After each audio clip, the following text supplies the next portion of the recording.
Blue isn't necessarily subjective human experience, a human construct even. It can only be measured and defined through the human experience because it's a color in the visible spectrum, specifically for our eyes.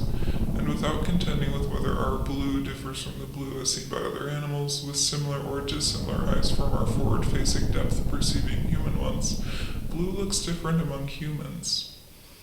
Roughly half of the population, women on average, can better differentiate colors from one another because they might be slightly better adapted to doing so. According to a 2012 study conducted by the faculty of the CUNY's Brooklyn College, women on average were better able to distinguish colors toward the center of the visible spectrum, where men tended to only see these same colors as ones more in line with the extreme ends of the spectrum, i.e. green tending to look more yellow and so on. And even if you don't subscribe to the theory that women became better adapted to seeing color because they were gatherers, the hypothesis this study posits, the fact that any argument over color has ever taken place is damning to an overarching theory of color realism. So the majority of people can perceive blue because our eyes are full of receptors sensitive to it, but if we can't all agree on it, doesn't that render it a human construct, not a universal truth?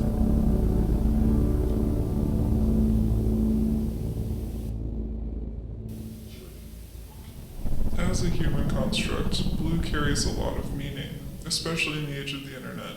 Fatal system errors on your PC can happen for a number of reasons, and the resulting error message screen, nicknamed the blue screen of death, is a familiar part of the age of the internet. But the decision to make this screen blue, one largely attributed to former Microsoft programmer Raymond Chen, was entirely arbitrary. What was it about the color blue that spoke to this critical error in computing for the original Microsoft programmers?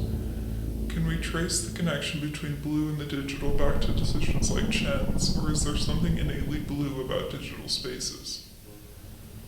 Blue light, as emitted by smartphones, tablets, laptops, etc., can have very real effects on the human body, mimicking sunlight such that our circadian rhythms can be altered by exposure. Blue, in the context of digital spaces, literally colors our perception of the world and can have real effects on our bodies. Why are so many logos for the digital spaces we participate in, Twitter, Facebook, Tumblr, etc., blue?